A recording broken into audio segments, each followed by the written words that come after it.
Tops get lonely. It's cool, huh? It's kinda dope to be number one. I can't front. Dope skis. What it is? Look. I'm so hot, my fans don't blow me no more. Mama keeps saying she don't know me no more. Hoping that my mirror don't show me no more. Pops walked out, he don't clothe me no more. So I'm running helter skelter, holding on the shelter. On my way out, somebody called Delta on the way in. Tell him Ham is paying what you saying. I'm the little rapper just begging for a win, so I can show my stuff while these rappers show they stuff. Alright, welcome back. So we're joined by the person you just heard saw on that video, Inzey Gabriel. He's a songwriter and artist in the hip-hop genre. He's currently working on his first mixtape called Dope Skis. Good morning. Hey, morning. How are you doing? All right? Yeah, cool. So, alright, so first question obviously is carnival time. You do soca too? Nah, soca's my go-to, but like if artist asks for like a little help with the lyrics or something, because sometimes, you know, I get my timing right. Yeah, and sometimes people have problems. Yeah, with the timing. Rhyming, jump, wave, misbehave, yeah, whine, you know. grind, have a good time. I see where you could come in. That's very important to help the people in the soca area. But let's talk about it. So how'd you get started? How long have you been doing this? I've been doing this for about 10 years. Started when I was 12, Form 1. So basically, when I got into secondary school, I always had a lunchtime where everybody bounced table and thing. But what school is this? St. Augustine Community College. But I took it a little more serious in the sense of I really did like the craft, in the sense of hip hop, the rhyme, the raps. You know what I mean? So I just went into learning it more. So it took a 10-year span, and yeah. So it's all started in a lunchtime. So yeah. Hey, this is how Bungie started, you know. So, yeah. So was it freestyling, or you used to sit down and? At the time it was freestyle. Yeah. And then I realized it'd be more dynamic if I write my stuff the night before and come into the lunchtime previous. It'll look more cool, sound better than the men trying to make it up on spot. Kind of cheating, but alright. Yeah, kind of cheating. Unless it was an extempo competition, you cheat, right? If you come but so what is your style, and where do you perform now? Where's the avenue for you to perform in this country now? Well, in Centre Avenue, we don't have like a hip hop monarch, you know. Yeah. So like when the hip hop artists probably not yet, you know what I mean? Yeah. Hip hop artists like myself, Jimmy October, Young Rod, Mark Hardy, and we just use different avenues in the sense of we might use a fashion show, send our resume to a fashion show, let them know what's up. You know, might do like big shows like Major Lazer concerts and stuff, let them know that. So you'll be like the opening act? Yeah, like that. What's the biggest show that you've done so far? Whoa, biggest show I've done so far, honestly, it's still, I did KTB Live. That was Kess concert back in 2013, I believe. That was the biggest so far. I know Tupac, that was cool. And then to me, personally, this is not to toot my own horn, but we do a Valentine's Night concert every year. It's an annual thing. So there's one coming up this Saturday. Valentine's, what, Saturday? Yeah, this Saturday. So you find Valentine's is a big time when people want to listen to hip hop? No, it's not the sense of hip hop, you know. But we could do anything, any genre then. But then we make it love oriented, and you could still mix it up in a sense because people still want to turn up, they still want to be hyped. So then that's where you mix in the hip hop part of the aspect of it. So let's talk about it. So where is the show? Well, this year we're doing it at Fluid Lounge on the Avenue. Yeah, we got shout out to Fluid one time. They really hooked us up. They even give us free sushi to hand out and stuff. Hey, cool. Sushi and well, we get real sushi in this country. Yeah. Sushi and soca, sushi and hip hop. So the live band, then let's shout out BMT, that's the band behind me. So there's a live band, not tracks. Nah. Better than soca artists right now, you know. Nah, I love my band, man. They've been in my life for about 2 years. Since the first Valentine's Night concert, we stick together. We did many gigs so far, and this is like our fundraiser in a sense. And so, how much are tickets? Where can we get tickets? Oh, you can get tickets.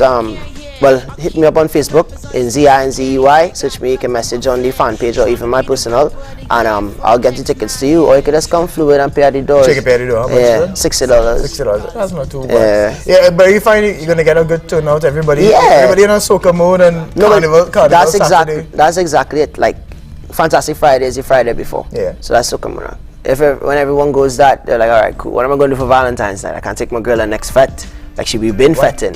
You know what I mean? Yeah. So why not pay $50 and come and see Inzey and the gang do a nice concert where you might hear some covers, the top 40 covers, you know what I mean? Stuff like that. Just change it up. Yeah, original stuff. Eat some free sushi, get a drink at the bar, you know? Oh, it's free sushi? Free sushi. Yeah, it's free sushi. Well, it's not free. You pay $60. Well, definitely. All right, so let's talk about your album. How hard is it to make a rap mixtape, especially in this country? It's a bit, it's not difficult in the sense of production, but distribution is a tad difficult. Right. Because where in New York and stuff, you drop a mixtape, your neighborhood is big enough to cover the downloads. Yeah. So like, let's say you live in Queens, that's a 100 a plus, couple- you know what I mean? couple million. That would Right. download your mixtape just because you're that kid from the neighborhood, you know what I mean? But in Trinidad, it's who know you, and then when the person who know you download it, you say, nah, this really bad, I tell a friend. So they keep telling a friend, that's how it is. That's how you could drop a mixtape in Trinidad, in a sense. I mean, but then the problem is that you have is that we like to teach, you know.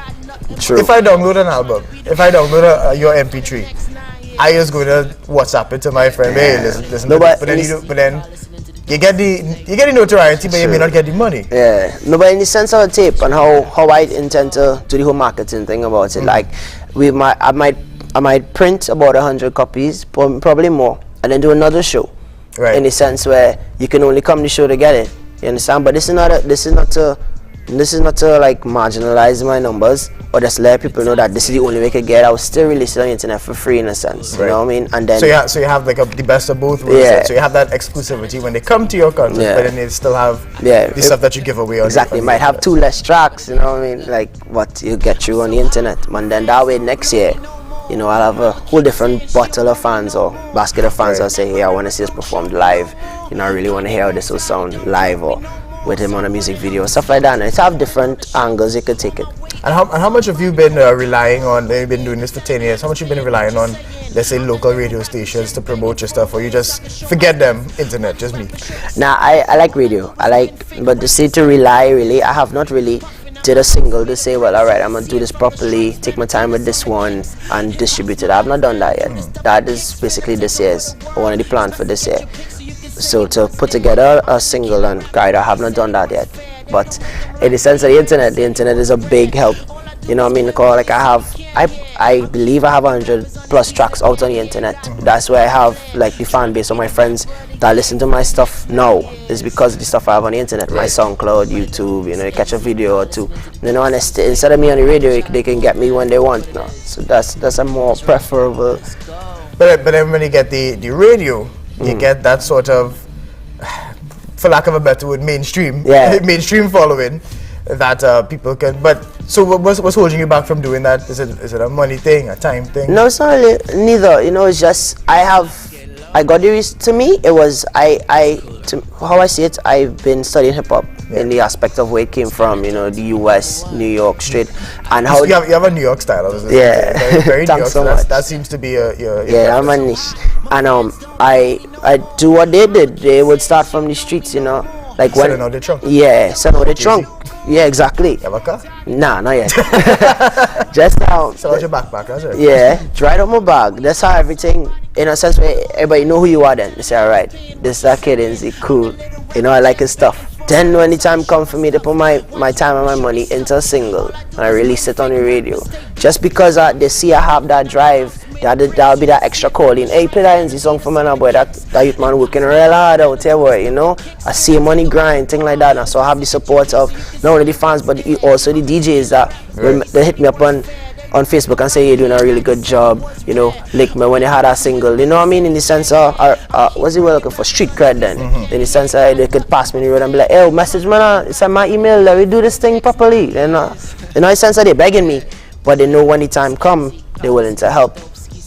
Well, so let's get into it. So what does it really take to, I guess, in this country, really sit down and put together a rap song? What do you rap about? You rap about politics? You rap about, I don't know. No. The last time you went on a lime, what was the focus? Or just whatever come to your mind? Well, especially in Trinidad, you know, I don't know how to describe it without making it sound bad. For lack of a better way of expressing it, we are kind of jokey kind of way, in a sense where if it's funny, or if it's to if it's to make reference to a political thing or to something on the news and make it a little bit comical, or just in a way that you could say, haha, that's kind of cool, Yeah. you know, that was selling a sense, you know, or just to just to put it in a way that it can relate to you. Like, for instance, I'll always big up Mark Hardy and Young Rod in the sense that they did the pumping, they did the what's the scene. That's lingo, that's our lingo in the sense, you know, they make songs out of the lingo, you know. But for me, I have more of a structural things. Like I don't depend too much on the chorus of the song too much. So, you're not about the hook. Yeah, I try to put in the lyrics. So in a sense where I'll come across, I might make the pumping references or something about government or something, but it won't be as straightforward. You know what I mean? It might be really clever, and like down the road when I drive, and be like, wait, I know catch that man say boy. Give me an example. What's your favorite line? Sorry to put in the spot. But now that's cool. For my spot, man, I don't really have. One of my favorite lines is I don't really play as like I'm benching. And did I mention I'm from a different dimension? The only hero hanging with the henchmen. Yeah, it's been days since I made it out of detention. Fist clenched in, as I lays with Kenshin. Just trying to find a well of ascension. Hell of a sentence, I must say. I did it all in the first day. I did it all the worst way. I had to help the villain that was killing all the villagers. Yeah. Yeah. so Kenshin is the samurai. Yeah, exactly. Right. Yeah, I pay attention. I'm cool. I ain't that old. So, I mean, how much? What kind of preparation does it take? I remember reading an interview with Wyclef, and he says, if you really want to be a good rapper, you had to read. Yeah. Just read everything. You're reading books. You're reading magazines. Exactly. You're reading the cereal box and all. You know, No, is that where you get your inspiration from? No, well, I do read that, but in the sense I'm more school based. You know, cause I say physics, so that's where I read. But in more, I understand where Wyclef was coming from. In the sense, I don't really read the papers much. So what I have is wow. I'm slightly offended. No, it's quite fun. Cause I still follow you on Twitter and on the Facebook pages and stuff. Yeah. So that's where I get my news on the internet. So in the sense of where that's why I get my material. Because what's trending, what's hot right now, you know what I mean? I might make a reference to Iggy Azalea and how she didn't win the Grammy, you know what I mean? How Kendrick won the Grammy. Yeah, exactly. You know how Kanye went on stage and was almost interrupt back, you know, stuff like that now. Men will be like, oh yeah, I did see that, you know what I mean? Then I still, in a sense... We just lost half the audience right now. That's what I'm saying. In a sense... Like, what is he talking about? Well, I'm gonna bring back here, but that's just half of the 16 bars. You know what I mean? That's 8, and then the other 8 is where I make a reference here. You know, might mess with how some stuff changed in the government, or how it's $4 stuff for a short drop now. You know, all of that in the sense of a Trinidad rap artist. You still have to mesh it in a sense that you could bust internationally, in the sense that you know what's going on overseas, but you could still be relatable at home, to the point where you still have fans here, but the international fans want to know what's going on in your country enough to listen still now. Yeah. So that's how you build your bars. I mean, and of course, let's just wrap this up really quickly. We are running out of time. That's okay. So your show is on Saturday. Yeah. It's on the Avenue in Fluid. Yeah. Free sushi. It started at 6, finished about 9. Early show. Hey, so we still have time to go on after. Exactly. Hey. And you were the headline act? Yeah, it's myself. And your band? My band, I have Nyla Blackman, Shirley Blackman Camp. My boy King Tayo is on there. So I have some guests passing through, you know what I mean? But I don't want to say the names and then they don't show up and then they be like, you know how that goes. Yeah. It's carnival time. All right, so Inzey, thank you very much for joining us. This is a TV6 morning edition. Stay with us. Embraced with reality, internally fear intensifies. Though you attempt to hide, protect your stride. Emotionally you petrified. Problems not rectified, grudges amplified. I'm an eternal diary that can't be added up. Impossible.